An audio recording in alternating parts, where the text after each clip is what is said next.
Okay, now exercise 14.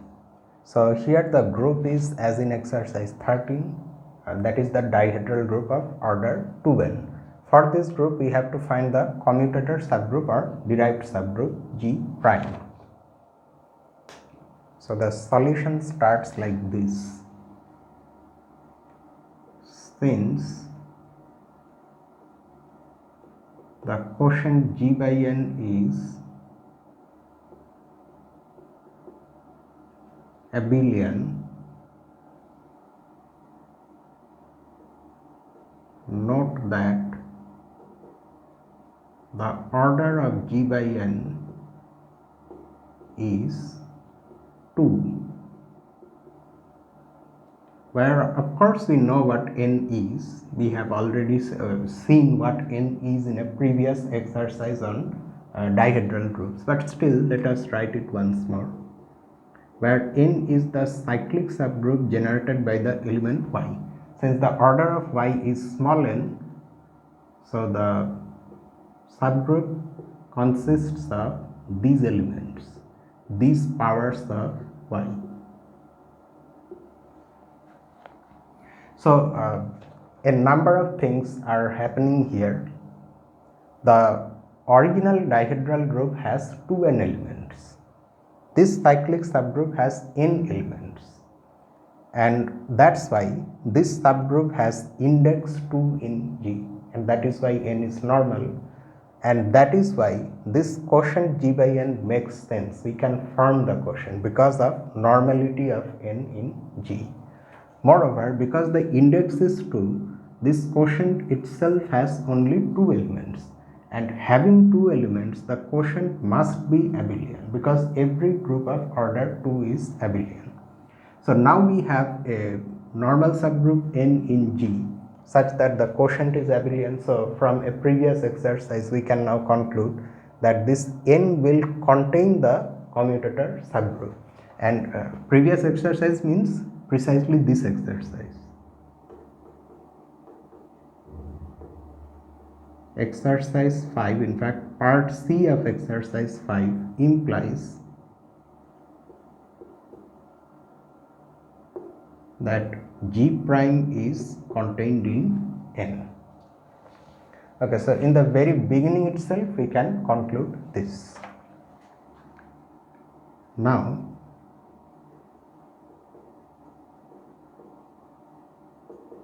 observe that y square can be written as yx y inverse x inverse, where we of course we know what is the relationship between x and y. You go back to the first exercise in which dihedral group is introduced for the first time.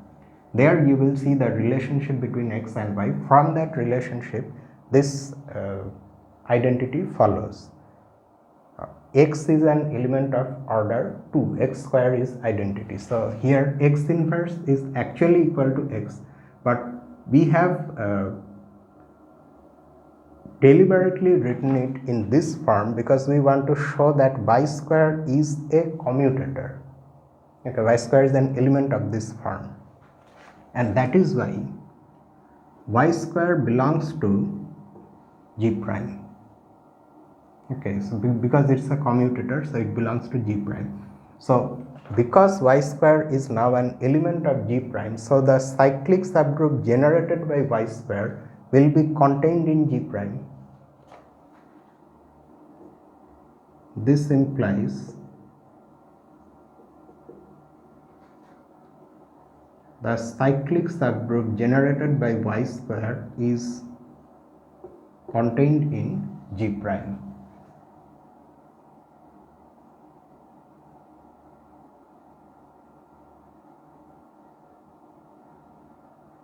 We now calculate the order of y square.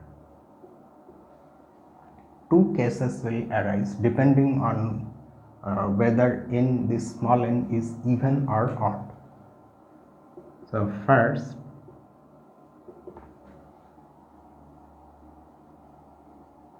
assume n is odd.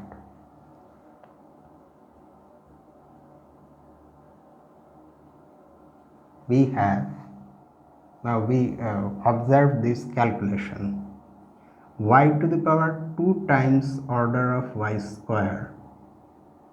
Using the rules of exponents, this can be written as y square to the power order of y square, which of course is identity. And from this, which implies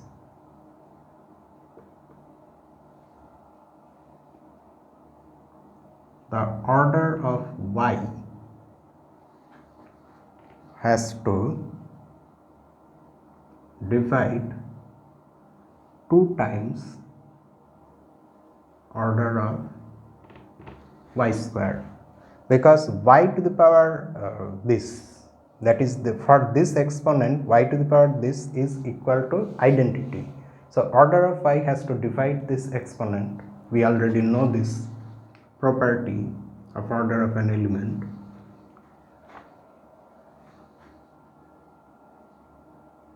And we know what order of y is. Order of y is n. That is,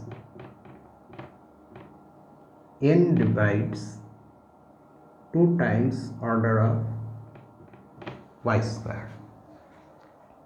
Now n is odd,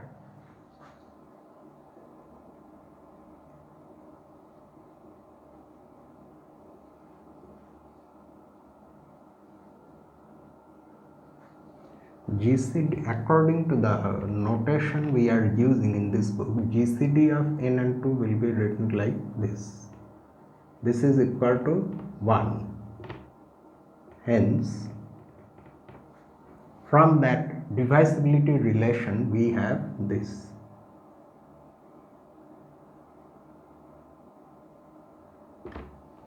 N divides order of y square. However,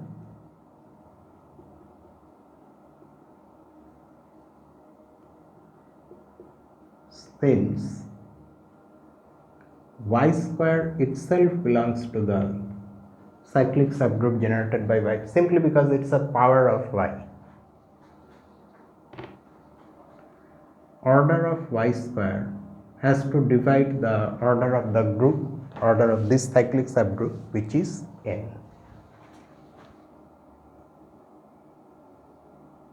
By the second corollary to Lagrange's theorem. Hence,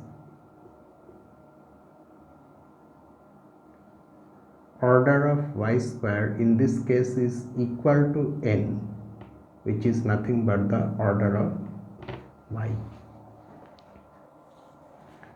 So,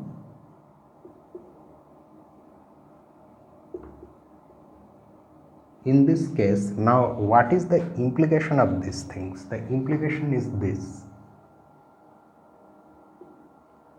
y square is equal to g prime, which is equal to the cyclic subgroup generated by y, and that is equal to n. How are we getting this?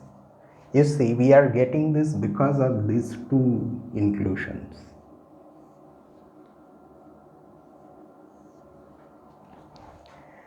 We already have the fact that this cyclic subgroup generated by y square is contained in g prime, and g prime is contained in n. Now we have proved that this cyclic subgroup itself has n elements, because the order of y square is n, and the subgroup n already had n elements.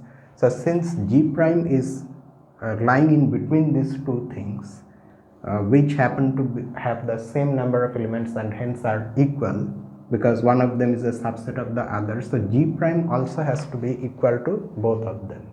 So in this case, this is g prime is equal to n, and it also happens that g prime is not only the cyclic subgroup generated by y, but it's also the cyclic subgroup generated by y square.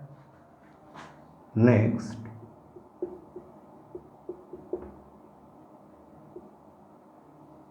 assume that n is even. So that is the next case. Then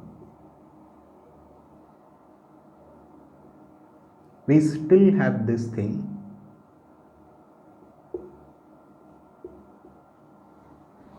this is true irrespective of whether n is even or odd, this equation continues to be true. So then this implies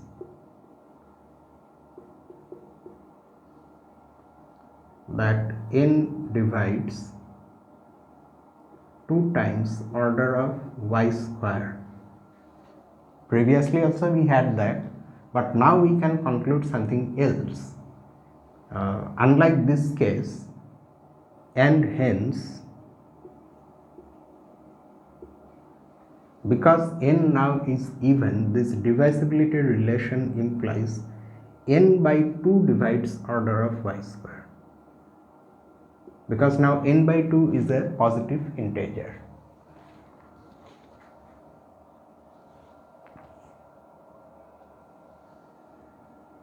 Also,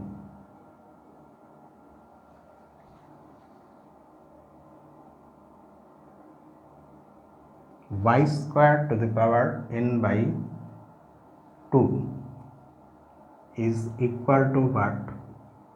Using the rules of exponent, we have y to the power n, and since y is an element of order n, so this is equal to e, which implies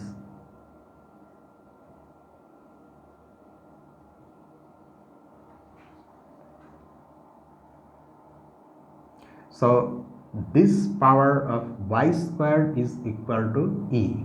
So order of y square will divide n by 2. Yes.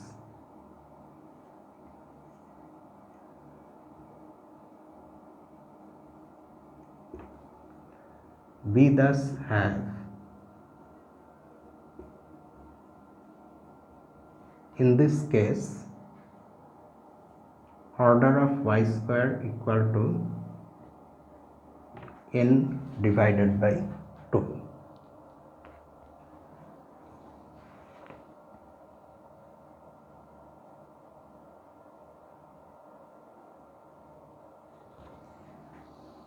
Now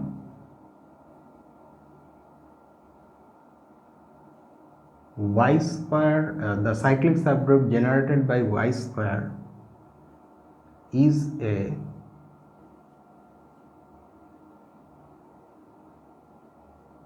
subgroup of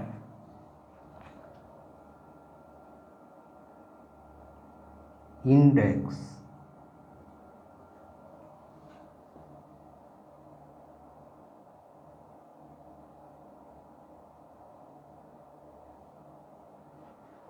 okay, it's a subgroup of index 4 in G, but that's not the point. What we want to say here is that this subgroup, just like n, just like this cyclic subgroup, is still normal. But why? Is a normal subgroup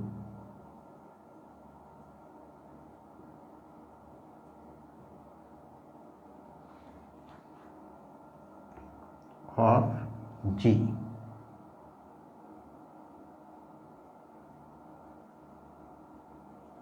Which follows from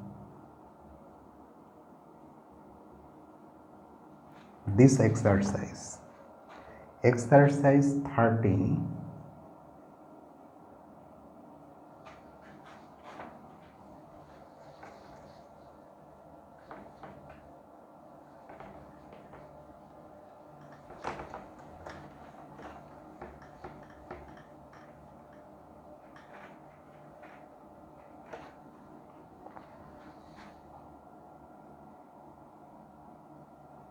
Of section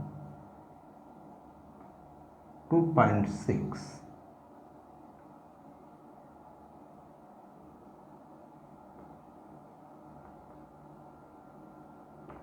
recall that this exercise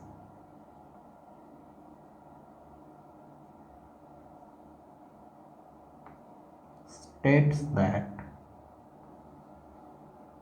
if a cyclic subgroup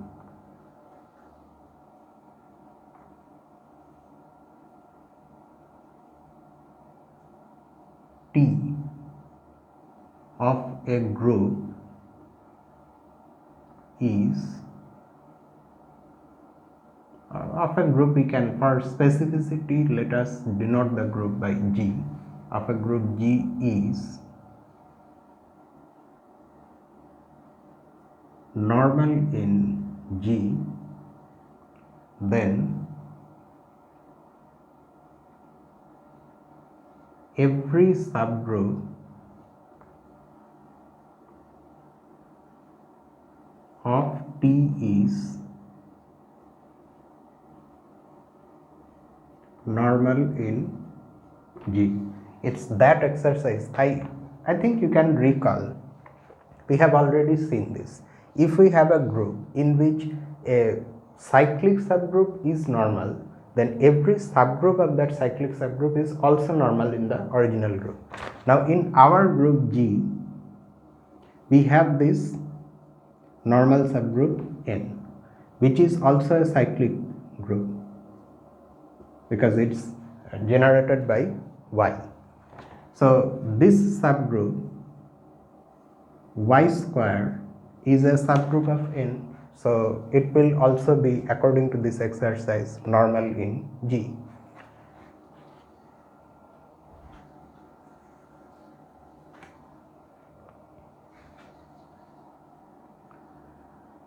And since it's normal, so we can form the quotient of G by this subgroup, and the order of that quotient will be what? N divided by, oh sorry, it's not N, because order of G is 2n and order of Y square is N by 2, so this is equal to 4.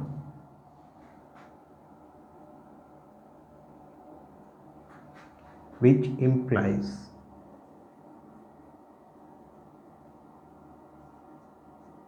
this quotient is abelian, because we know that any group of order 4 is abelian. So again we are in a position to use exercise 5C. What was that conclusion? Yeah, the derived subgroup or the commutator subgroup will now be contained in this because of this quotient being abelian. So by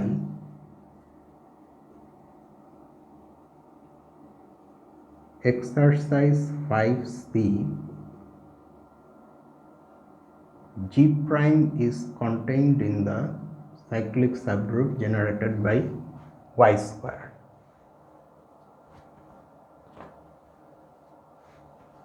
But we already proved that Y square, that is, in the beginning itself we showed this. So combining these two inclusions, we can now conclude that the subgroups are equal.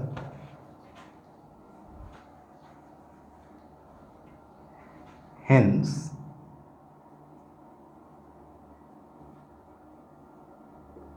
G prime is the cyclic subgroup generated by Y square when N is even.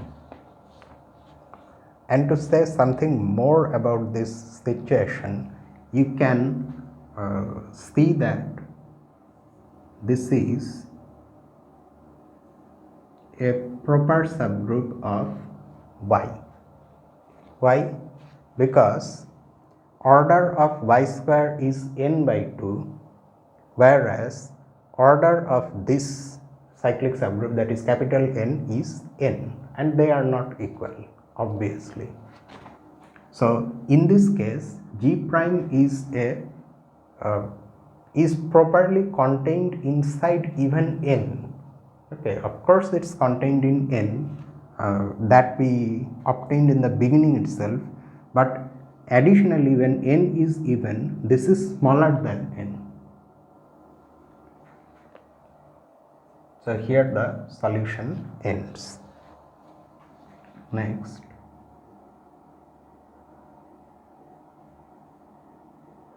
exercise 15. Let G be the group of non-zero complex numbers under, okay, let G be the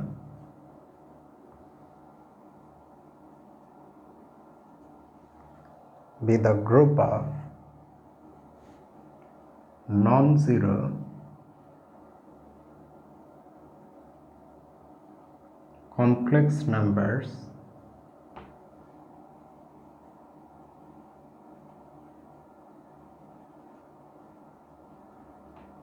under multiplication. Okay, and n be the set of complex numbers and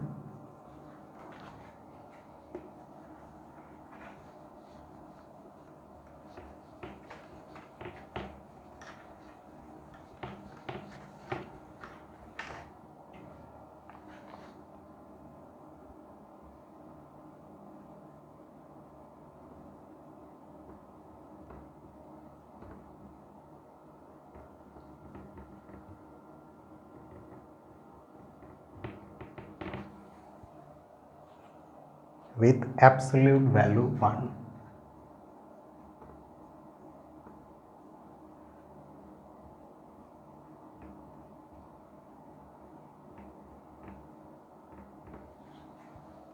That is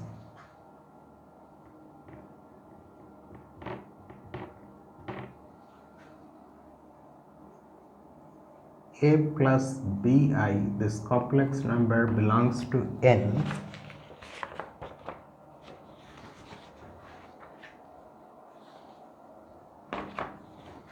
if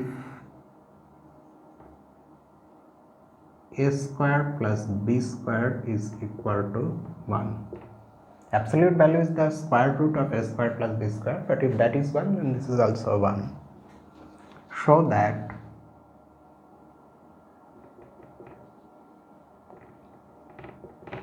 the quotient group G by n is isomorphic to the group of all positive integers.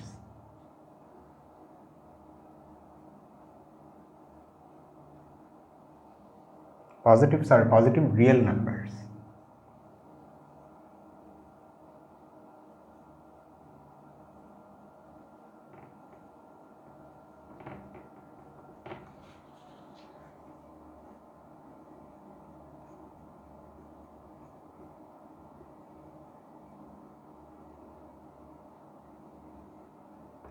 Under, of course, multiplication,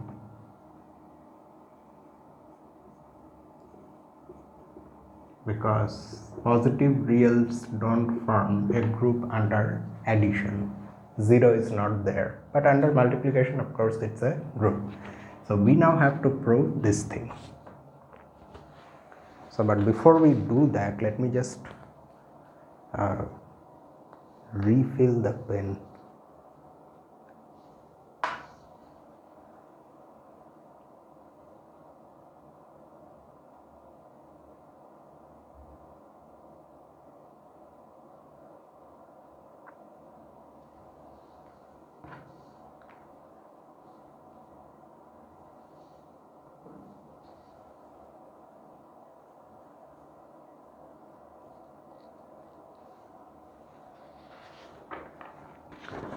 Okay, so we are now going to show that these two groups are isomorphic. Okay, let G bar denote the group of all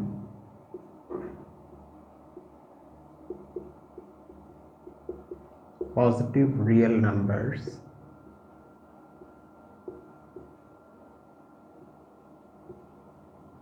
under multiplication.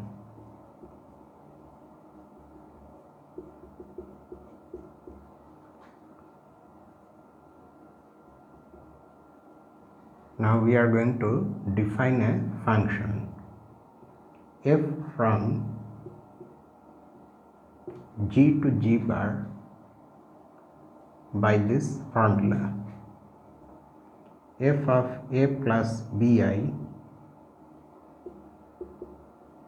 equal to a square plus b square. There is no doubt about the well-definedness of this function, because for a let us first see if the function makes sense. That is, if we put a complex number, a non-zero complex number, as an input into this function, then the output we are getting is a square plus b square. So because a plus bi is a non-zero complex number, so a square plus b square cannot be equal to 0, because for that to be 0, both a and b have to be 0. So non-zeroness of a plus bi implies at least one of these two things, a or b, is non-zero, and hence this is positive and it's a real number. So yes, we are in fact getting the outputs as positive real numbers. That much is okay. Next, when we are calculating the output for the given complex number, the real and imaginary parts are uniquely determined, so the output is also unique. So instead of writing all those things, we are just simply going to mention that clearly f is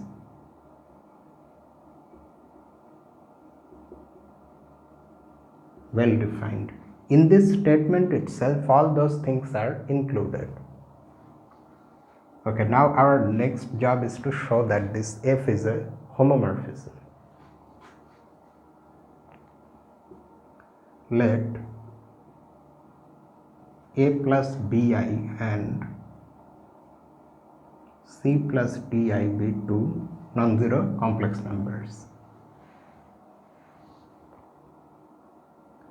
Then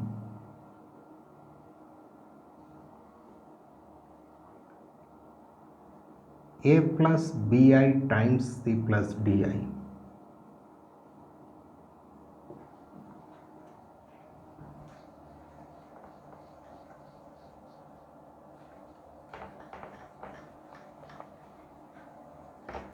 instead of actually doing the calculation like this, we can also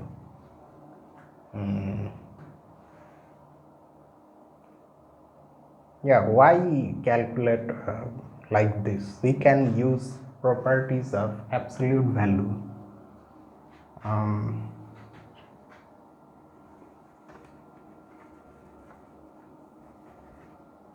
For that,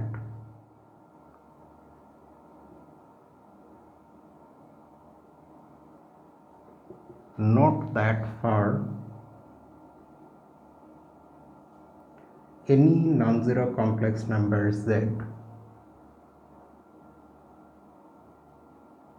f of z is actually this. Now it will be much easier. Now we don't even have to write these things, a plus bi. Let z1 and z2 be two elements in G, that is, they are non-zero complex numbers.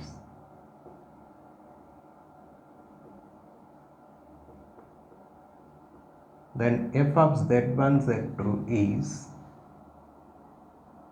this, which using properties of absolute value can be written like this. So this is f of z1 times f of z2. That's it. Hence, f is a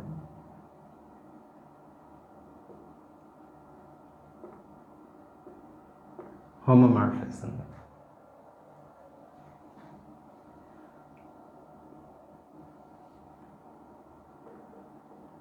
For any r belonging to G prime, we have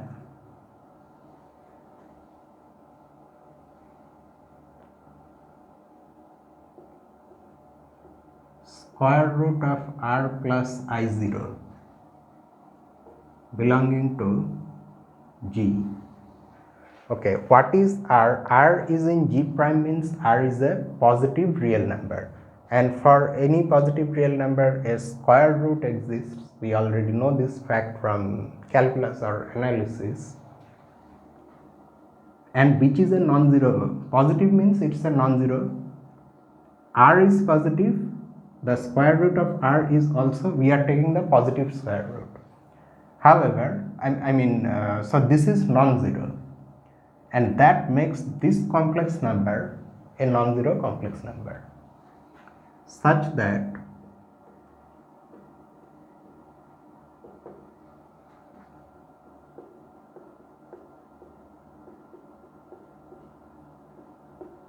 what is this then?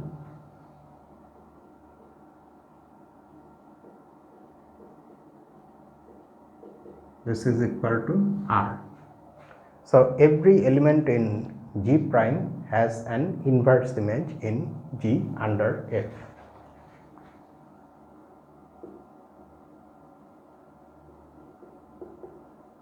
Therefore, F is onto. So F is an onto homomorphism. Finally,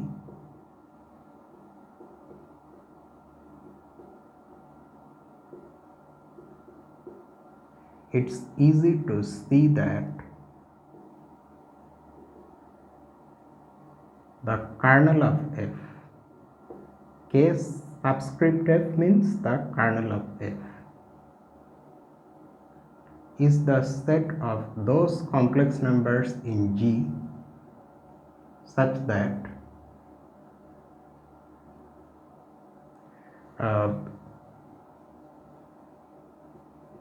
f of z is equal to the identity element of the group G bar, which is 1 because it's the multiplicative group, and that is equal to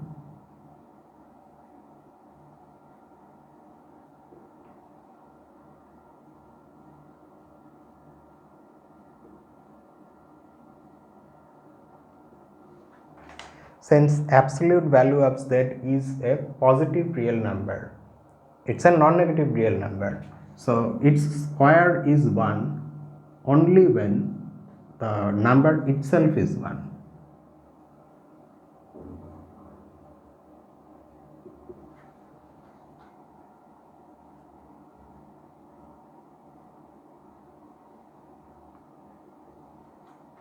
Now, although we are choosing z from G, and G consists of all non-zero complex numbers, but we can in fact write z belonging to C, the set of all complex numbers, because 0 anyway will not appear here.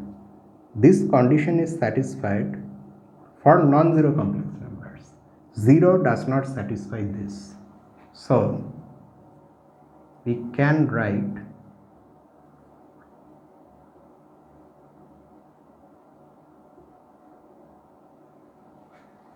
and this is nothing but n. Let n be the set of complex numbers with absolute value 1. So that's it. We have all the pieces now we need to say something about G by n. So F is an onto homomorphism from G to G bar whose kernel is n. So by theorem 271, G by N is isomorphic to G bar, and that's what we wanted to show.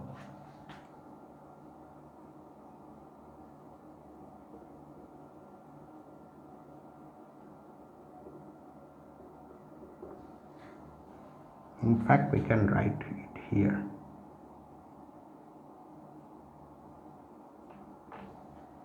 So here the solution ends.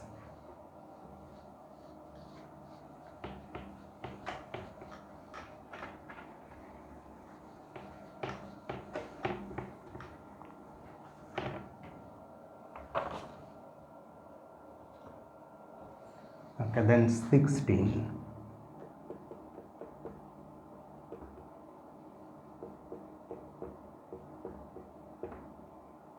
It's a matrix related exercise, so that hash.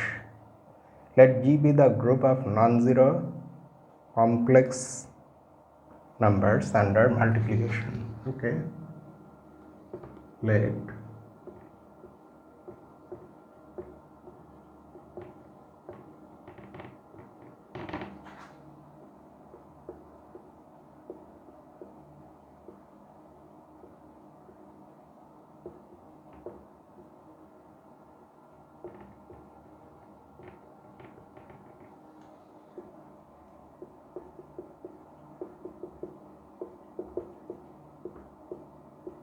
under multiplication, and let G bar be the group of real 2 by 2 matrices.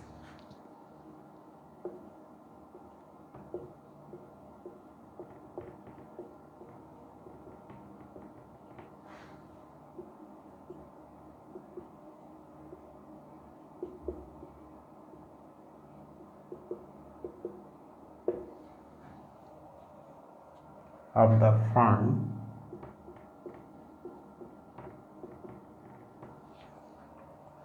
AB minus BA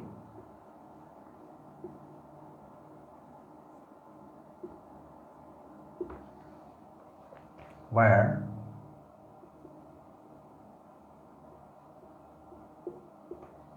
both A and B or not both A and B are 0. If both A and B are 0, then this is the 0 matrix.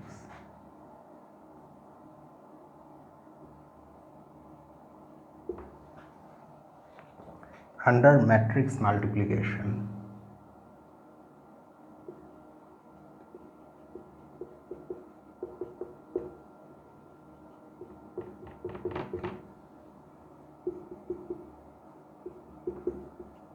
so this condition ensures that this matrix is non-singular, so that a group is formed.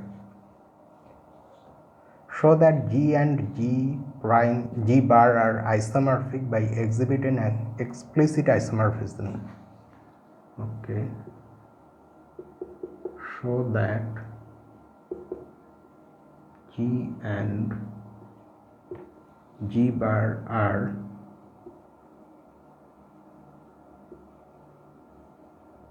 isomorphic by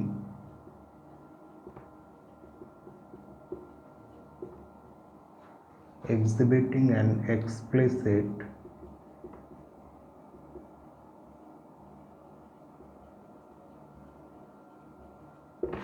isomorphism of G onto G bar.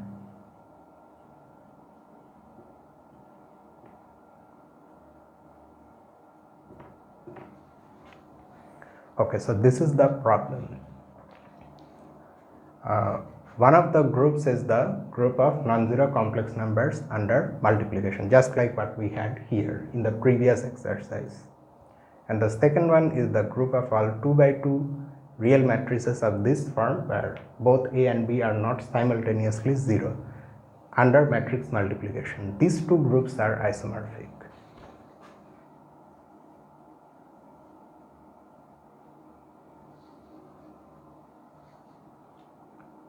Define the function f from G to G bar by this formula. So a matrix will come from a complex number.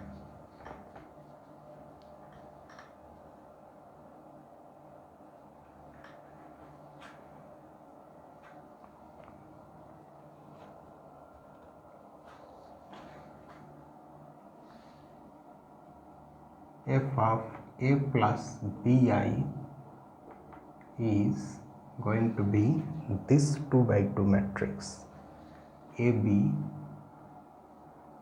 minus BA. Okay, here also the function is well defined, because for a given such complex number, A and B are uniquely determined, so the matrix is also uniquely determined.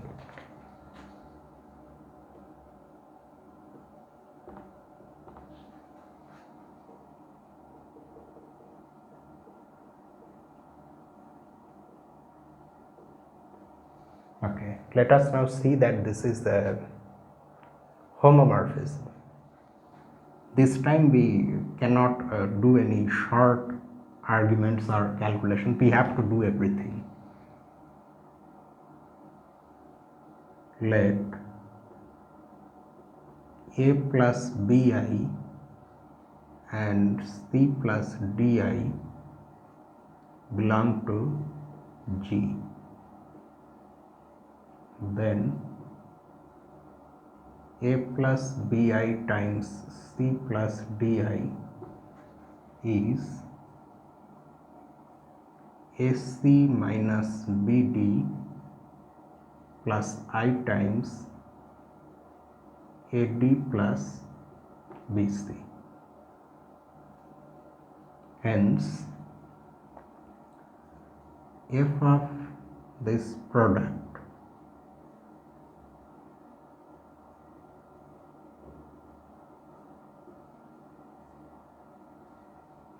is AC minus BD AD plus BC minus AD minus BC and again AC minus BD. Now the question is this: is this matrix, this product, equal to this product?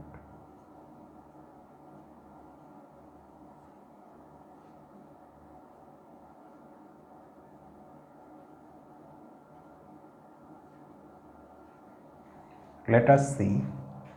AC minus BD, yes, AD plus BC minus BC minus AD, okay, and minus BD plus AC, yes, that is true. So that means F is actually a homomorphism.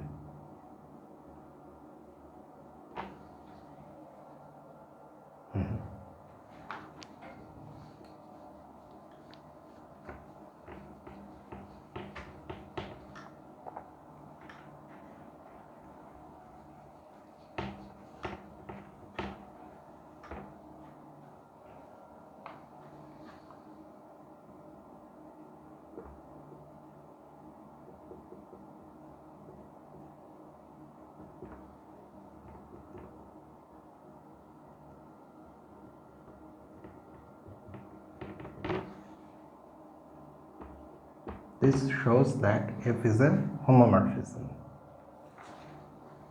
Also,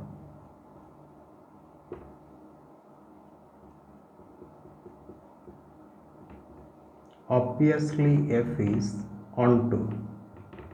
Ontoness is almost immediate because the matrices in G bar are of this form, and you can, from here itself you can see the inverse image. It has to be A plus Bi, which is in but I think now we need to say some things, because the matrices here are not just matrices of this form, but additionally they are non-singular also. So let's just say a few things. Let AB minus BA belong to G bar, then not both A and B are 0. This implies, since not both A and B are 0, so the complex number A plus BI is a non-zero complex number. So this implies A plus BI belongs to G.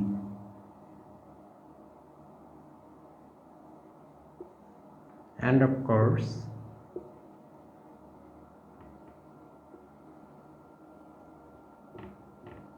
f of A plus BI is that chosen matrix. Now we can say, oh, but then we will not be able to write this line. Thus, F is onto. We have thus shown that F is an onto homomorphism. Now we want to show that F is actually an isomorphism.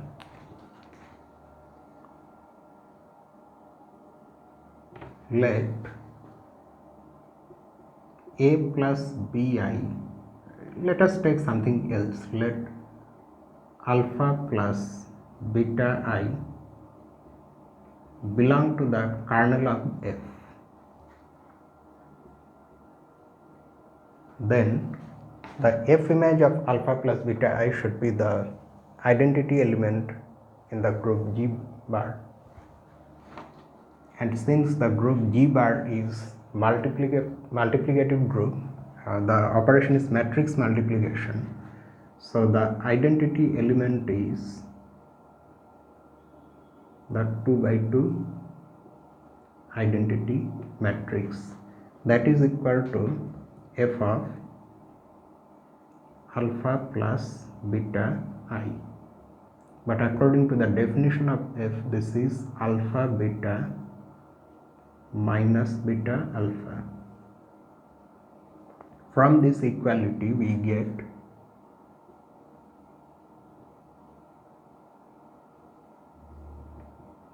which implies alpha has to be equal to 1 and beta has to be equal to 0. Thus, alpha plus beta I is equal to 1. So the only element in the kernel of F is 1, which is the identity element in the multiplicative group of all non-zero complex numbers. That is,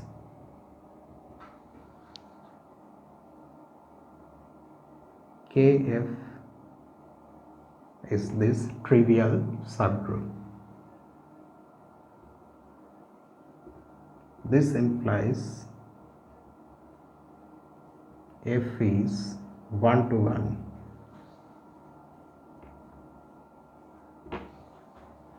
So F is 1 to 1 onto and a homomorphism. That's it. These are the things we need in order to say that F is an isomorphism from G onto G bar. So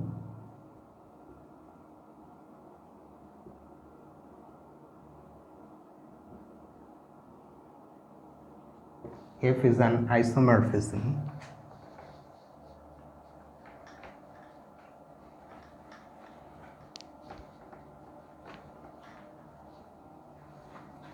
of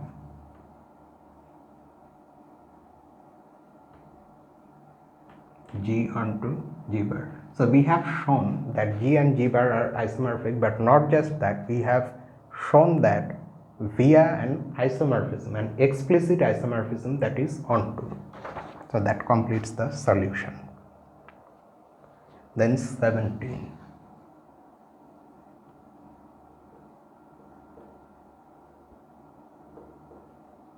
It's a starred one.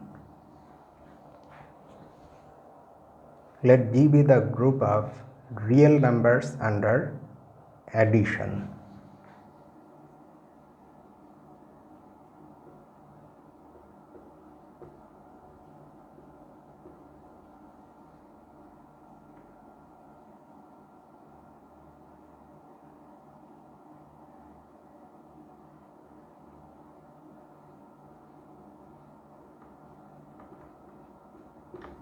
Under addition,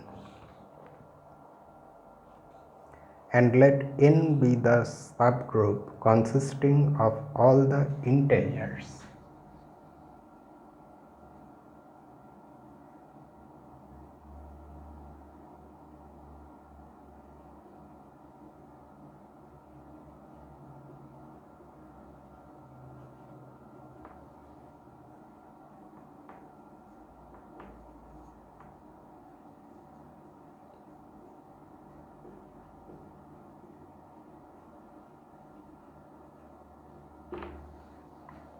Since the group is abelian, n is normal, so the quotient G by n can be formed.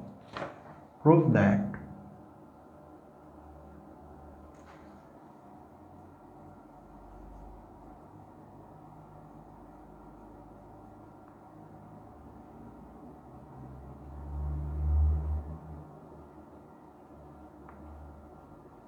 G by n is isomorphic to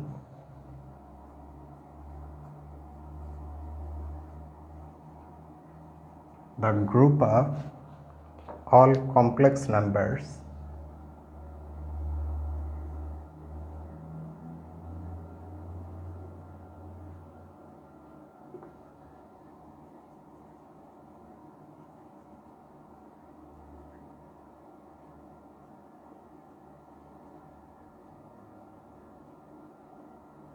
of absolute value 1 under multiplication.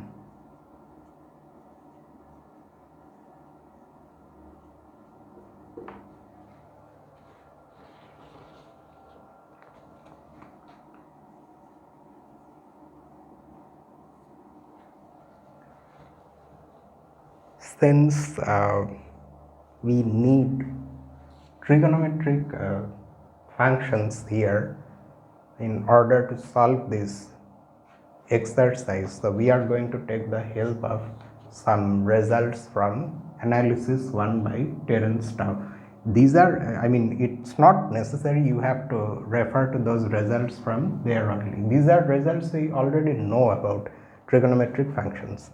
Just for the sake of having a fixed reference, wherever we are needing results from calculus or analysis, I am following Tau's analysis. So define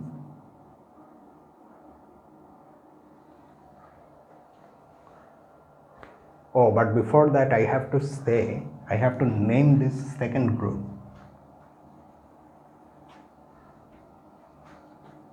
Let G bar denote the group of all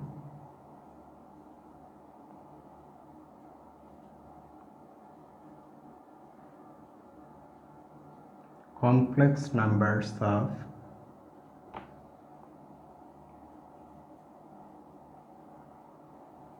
absolute value 1 under multiplication.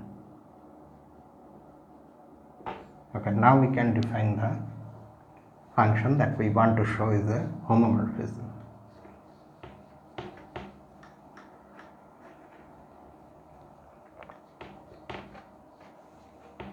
It's a little peculiar if you think about it. I mean, we have the group of real numbers under addition. In that we have the subgroup of integers under addition, of course. Now if we form the quotient group, theoretically that is the same as the group of all complex numbers with absolute value 1 under multiplication. So the connection is somewhat strange.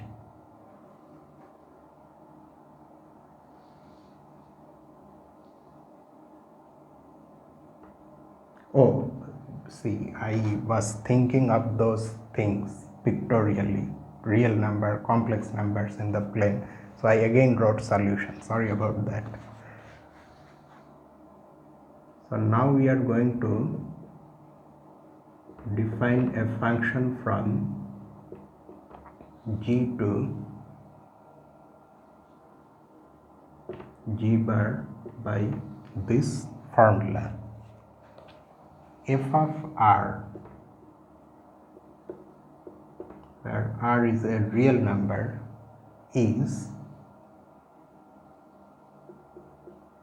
cos 2 pi R plus I sin 2 pi R. Okay.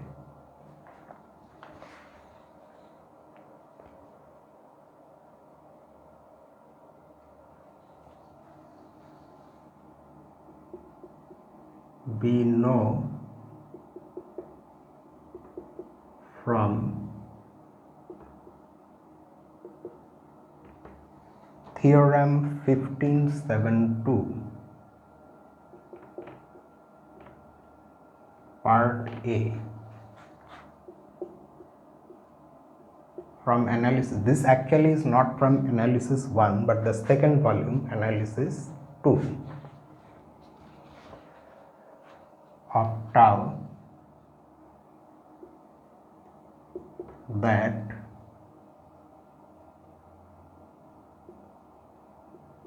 cos square 2 pi, this is actually something we just simply know about trigonometric functions. However, the proof is available here.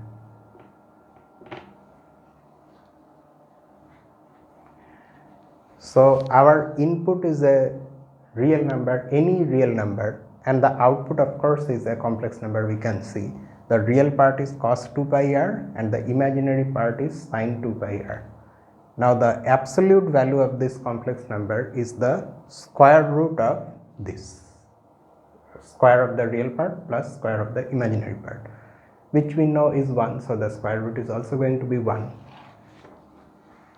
So that means our output is in fact a complex number whose absolute value is 1, so it belongs to G bar. Hence F is well defined. Okay.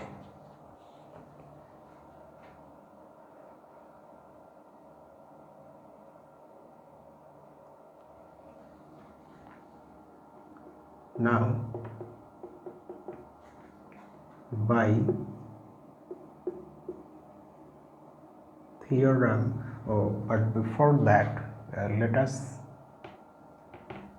now we want to show that this F is a homomorphism, so we have to choose two real numbers.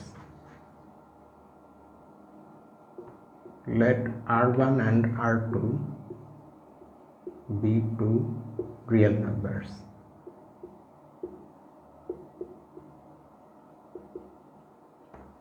By theorem 1572b,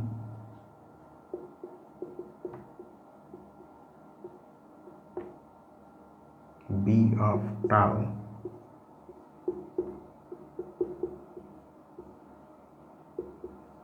we have f of R1 plus R2. Note that our domain group of this function is the group of all real numbers under addition. So here the binary operation is addition.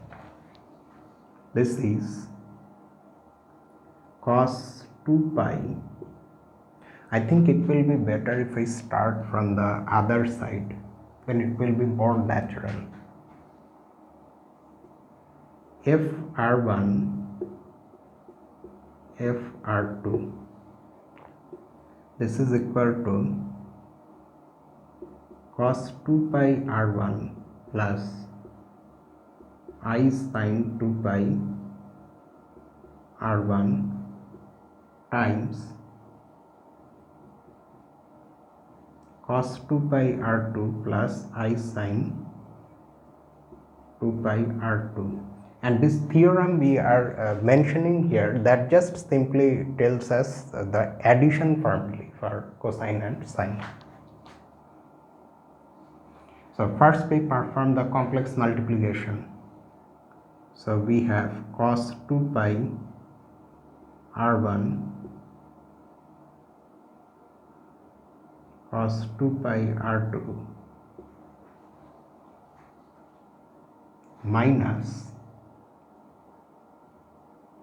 sin 2 pi R1 times sin 2 pi R2. Then we have the terms containing I. Sin 2 pi R1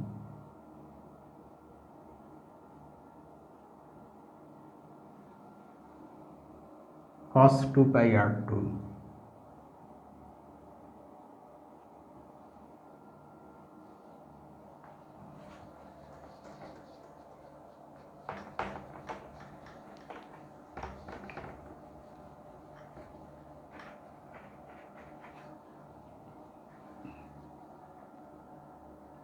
plus cos 2 pi R1 sin 2 pi R2.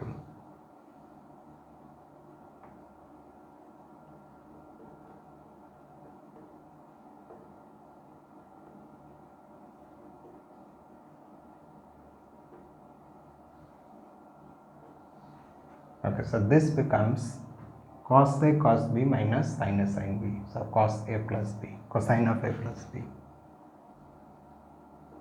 You can take 2 pi common out, we will have R1 plus R2, and this one is sine of A plus B.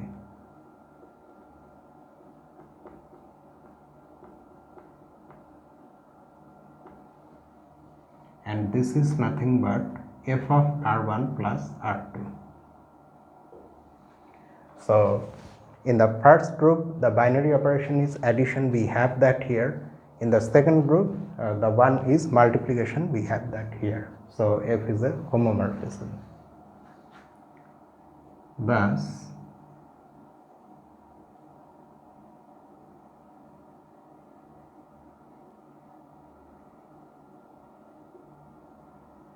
F is a homomorphism. Okay, why is F onto? That is in fact an exercise in Tau's analysis. It follows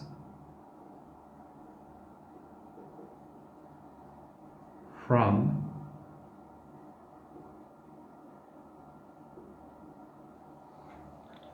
exercise 15.7.4, the fourth exercise in this section in Tau.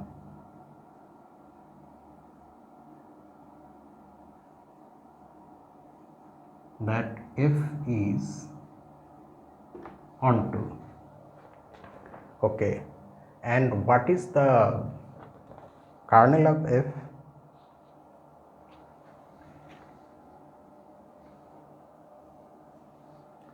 Let R be a real number in the kernel of F.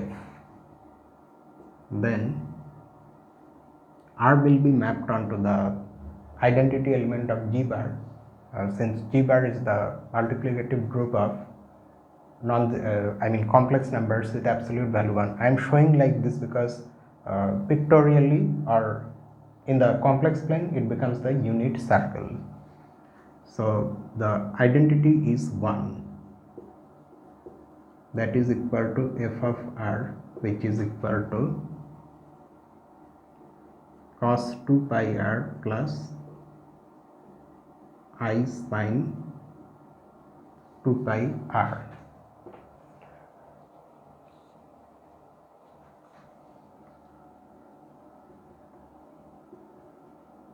which implies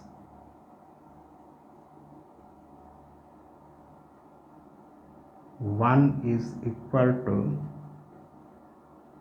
cos 2 pi r and 0 is equal to sin 2 pi r. Again we are going to take the help of a theorem from tau. Now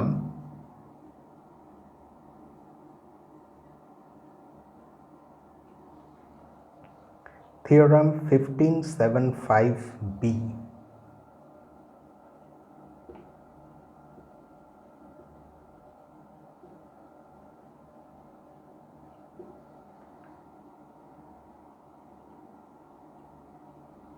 implies that 2r must belong to the set of integers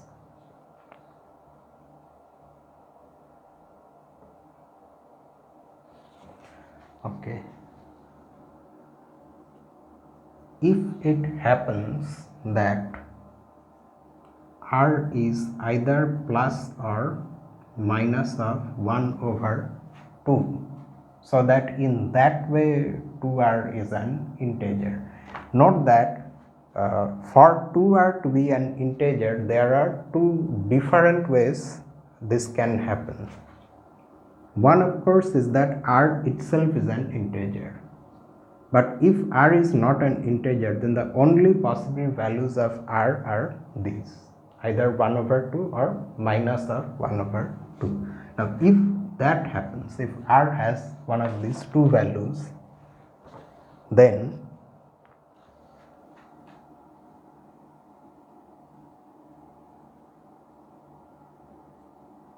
cos 2 pi r is equal to cos plus or minus pi, that is equal to minus 1, but it is given that cos 2 pi r is plus 1, so we get a contradiction.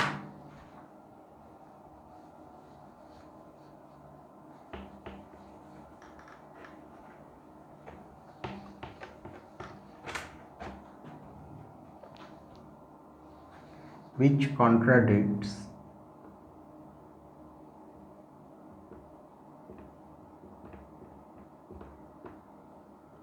one equal to cos 2 pi r.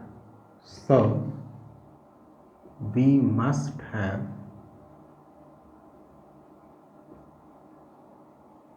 r itself belonging to z. There is no other way.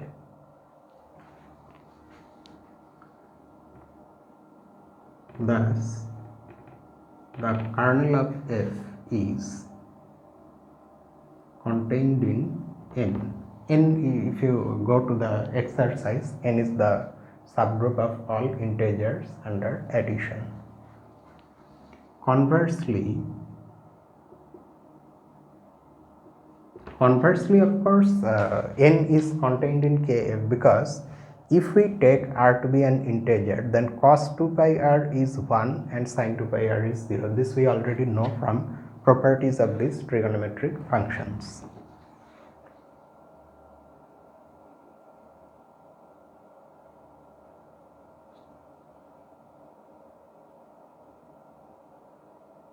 And in fact, that also follows from this theorem, that whenever r is an integer, these two equations are satisfied. Conversely, if r belongs to this, then again by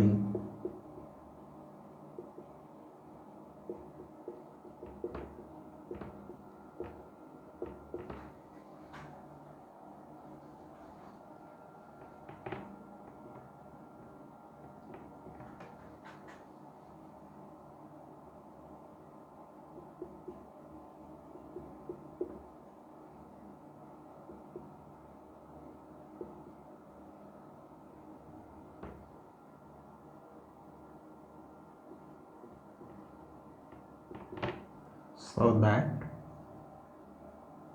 f of r is equal to 1, that is r belongs to kf, hence okay. Yes, but z itself is n, no? Hence z equal to n is contained in kf.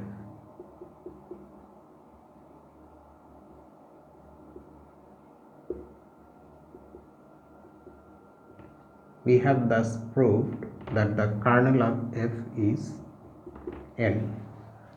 Do we have all the things?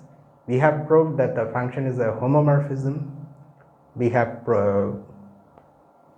mentioned that it is onto because of this exercise, and the kernel is n. Thus, by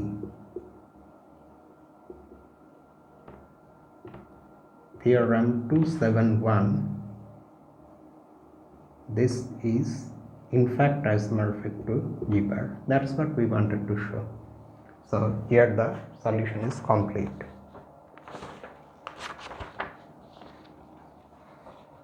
Okay, next we turn again to a problem involving matrices.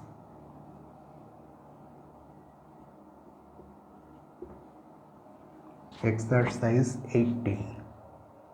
Let G be the group of all real 2 by 2 matrices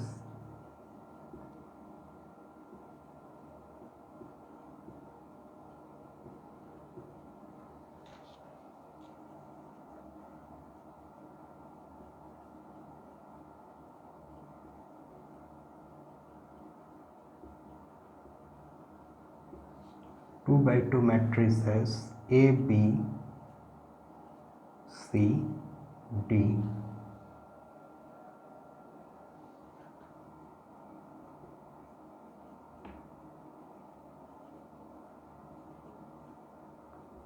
with AD minus BC not equal to 0. That means non-singular matrices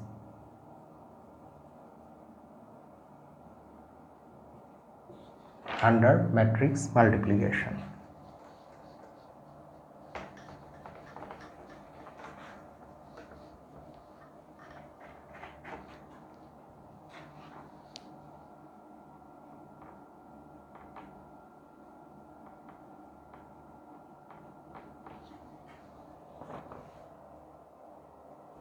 And let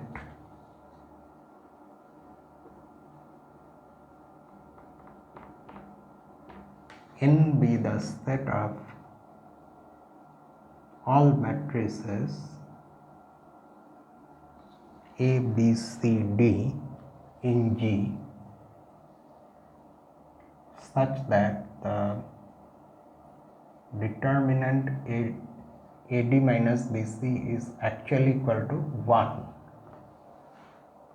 Prove that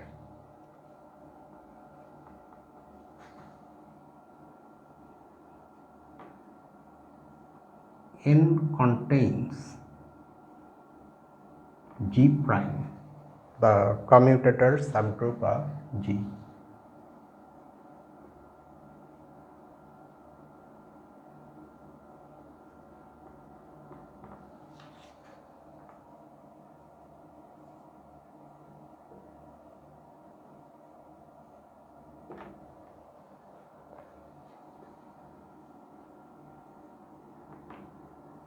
Solution. For this one we don't even have to work also that much. Excuse me.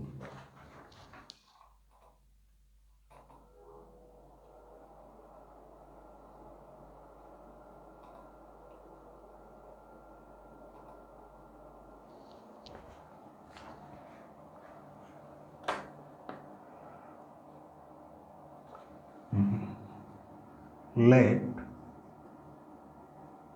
G bar be the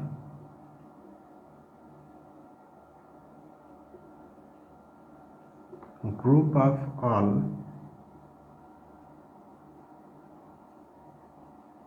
non-zero real numbers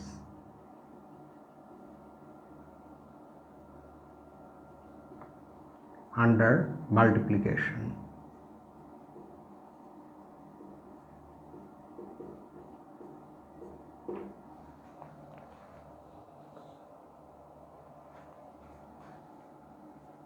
From this example, from example 277,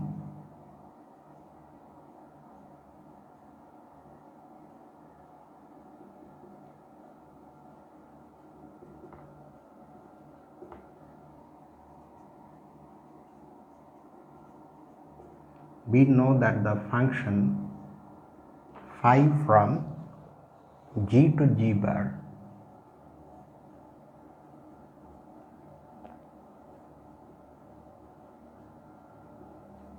given by this phi of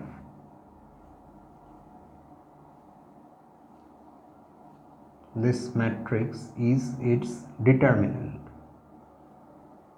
AD minus BC is a homomorphism.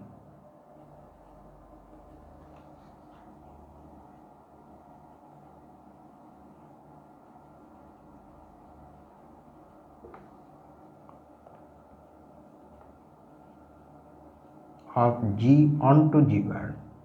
We have seen these things in example 277.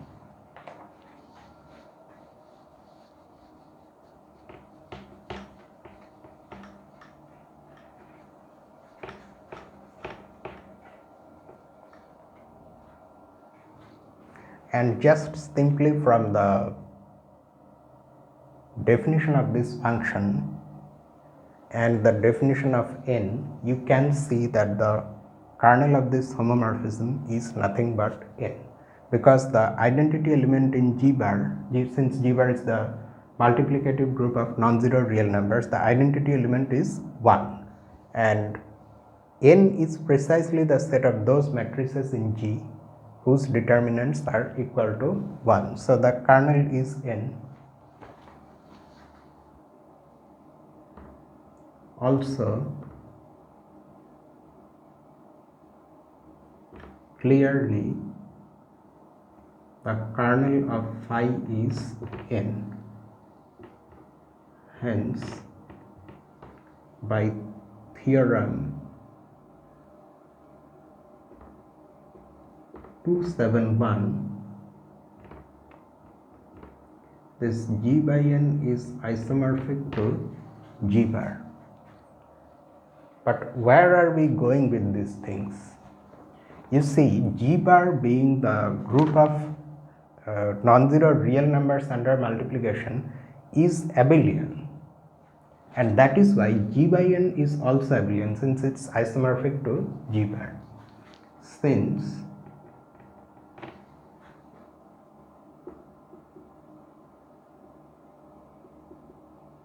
this is abelian, so is G by n. So now we can use exercise 5c. Hence, by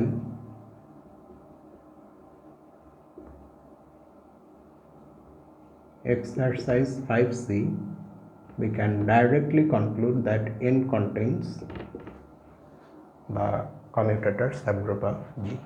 So that's what we wanted to show. So here the solution ends. Okay, then 3 more are left. Today we will finish this set of exercises.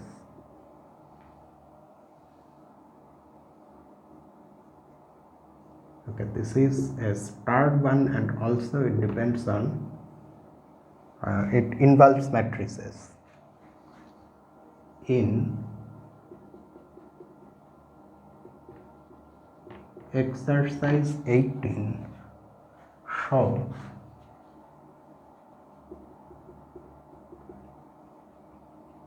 in fact that this we have equality here.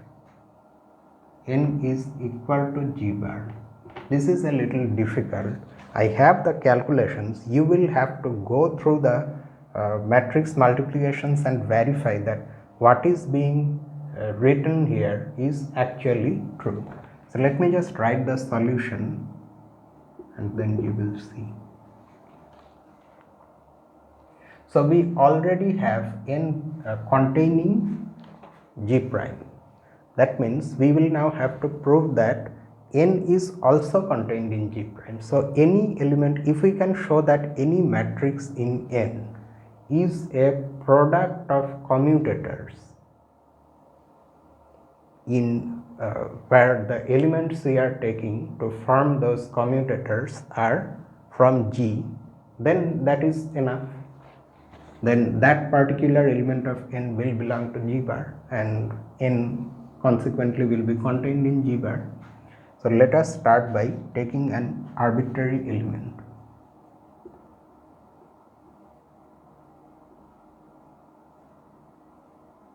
Let this matrix belong to n. Since the determinant AD minus BC is equal to 1, we must have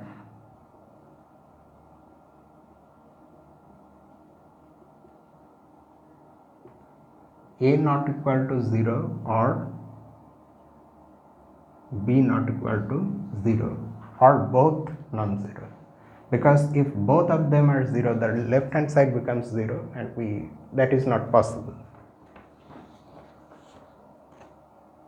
Now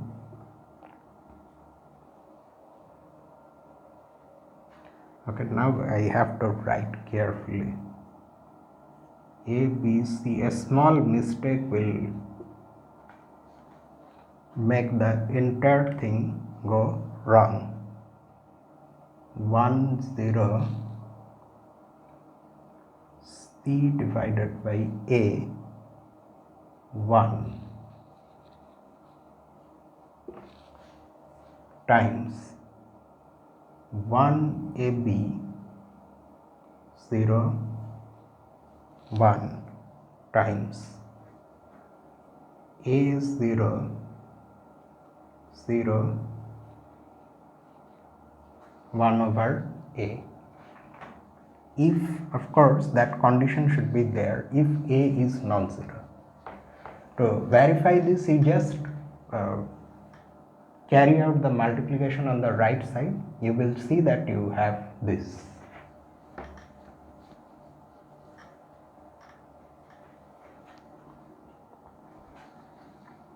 If A is non-zero and this one is this one is quite long, and let me write from here itself. A, B, C, D is equal to 1101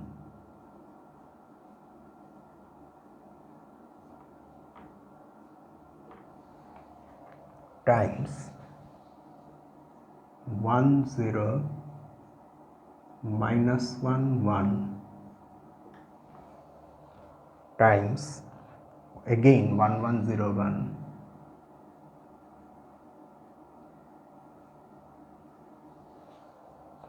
times 1 minus d by b 01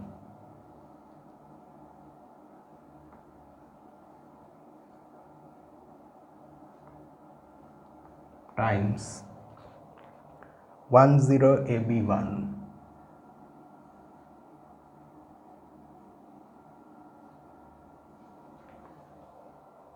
times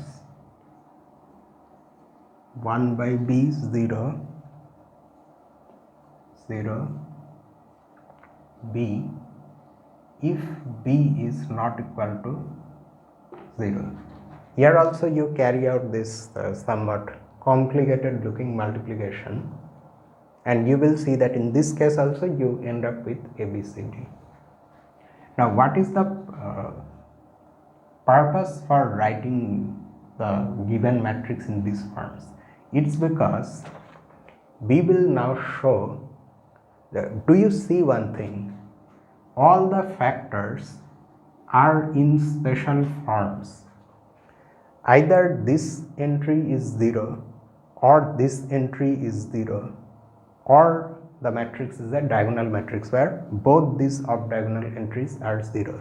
Here also see, here this entry is 0, here this one is 0, here we have 0, 0, 0. This is a diagonal matrix. Now, so we have three types of matrices. One where this off diagonal entry is 0, one where this off diagonal entry is 0, and one diagonal matrix, that too of a particular form, where if we take the product of the diagonal entries we get 1. That is because ultimately the determinant has to be 1. Anyway, so now what we will show is that each of these three types of matrices is itself a commutator, so that our original matrix is a product of commutators, and that is why it will belong to G prime. So that is now coming. Note that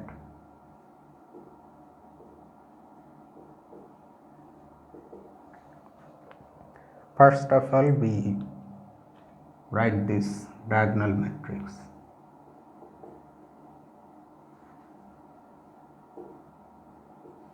It can be written as this: A0 0 1 times 0 1 1 0 times A0 0 1 inverse times 0 1 1 0 inverse.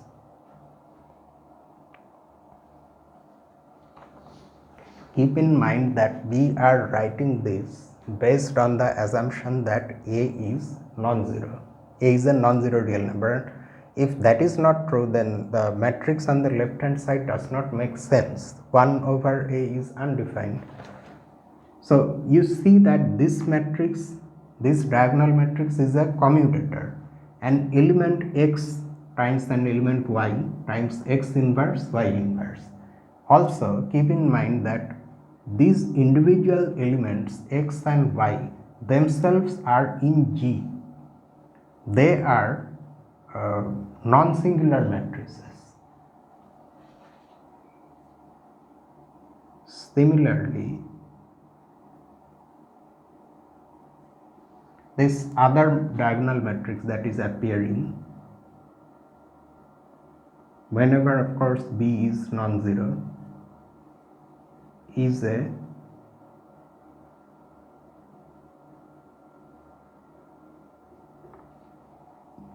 commutator in G.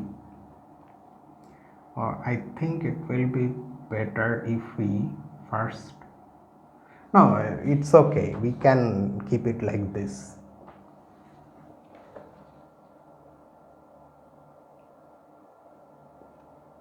Or if we want, we can in fact say that this belongs to G prime, and then full stop. Similarly, this is also a commutator in G, that is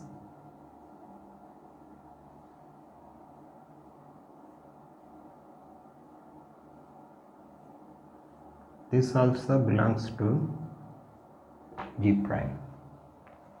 Now we look at the other two types of matrices.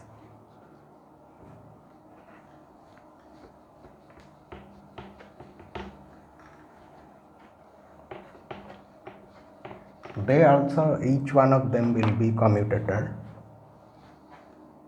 Next, for any two real numbers alpha and beta,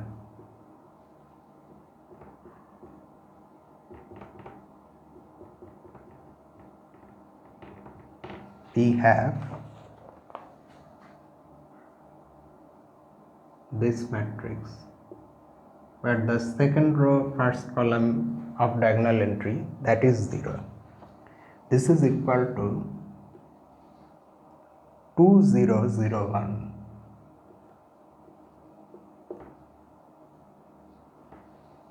times 1 alpha 01, then 2001 inverse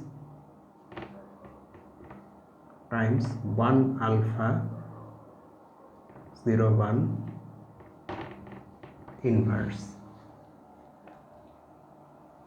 This belongs to G prime because these two matrices are non-singular matrices, so they belong to G. So this is a commutator in G and hence it is in G prime.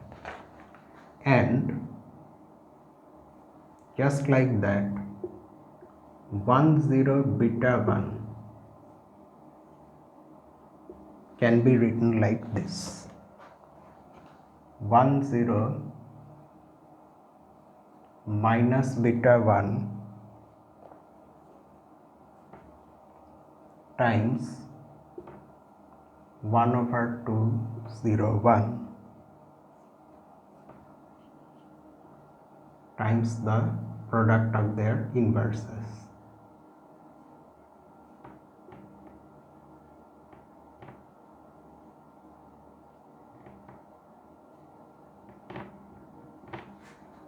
So this again belongs to G, and I leave the task to you to verify all these calculations, that all the multiplications actually give us the thing we are saying we get here. Hence, in any case,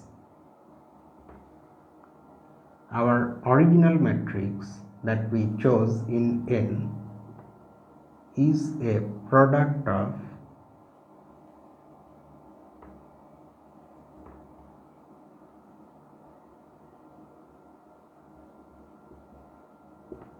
commutators in G.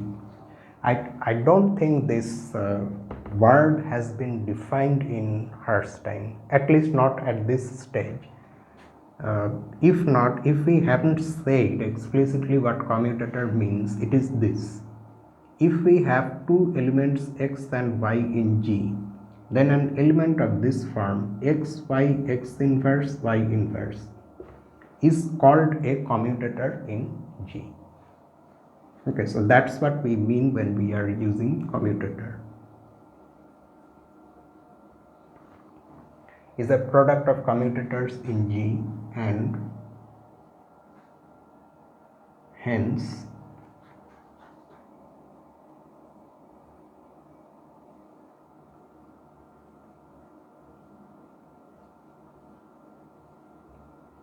this itself belongs to G prime. Thus N is contained in G prime.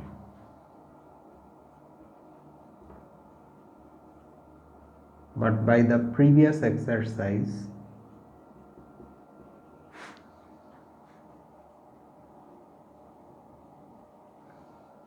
N contains G prime, so they must be equal.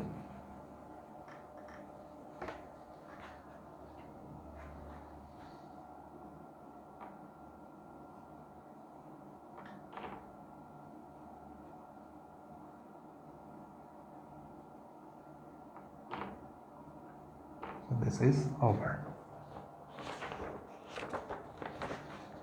Next, exercise 20.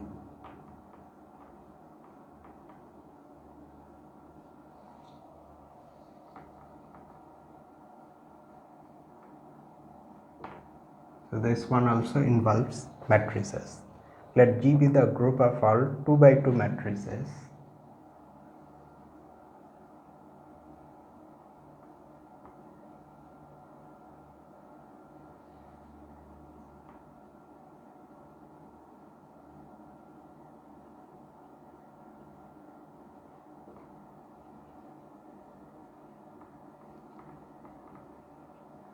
of the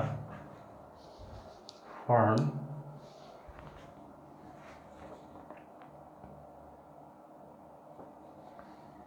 AB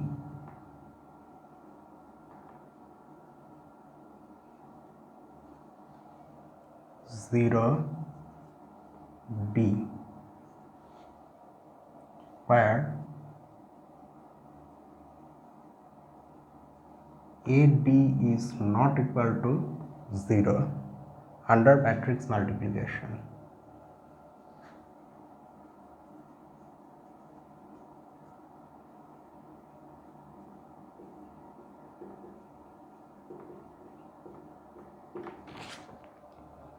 Show that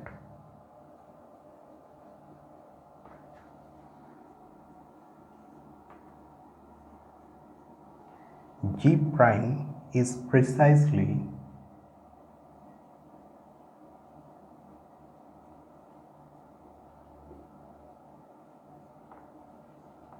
the set of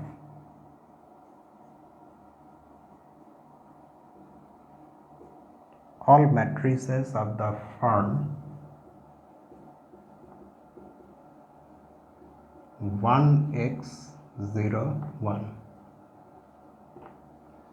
Okay, I know I said that we will complete this set of exercises. Actually this one, and there is only one more left, but I have something else to do, unfortunately, and it has been, we have exceeded the time. There is a time limit for some reason. So I will end the video here itself. You can think about this. In the next video we will continue with this one, and since there is only one more exercise left, so that will be finished quickly, and after that we will start the section where we study automorphisms. Okay, so that will be all for tonight in Herstein's group theory. So until the next part, this is me, Lucifer, from a mathematical room. Have a nice night.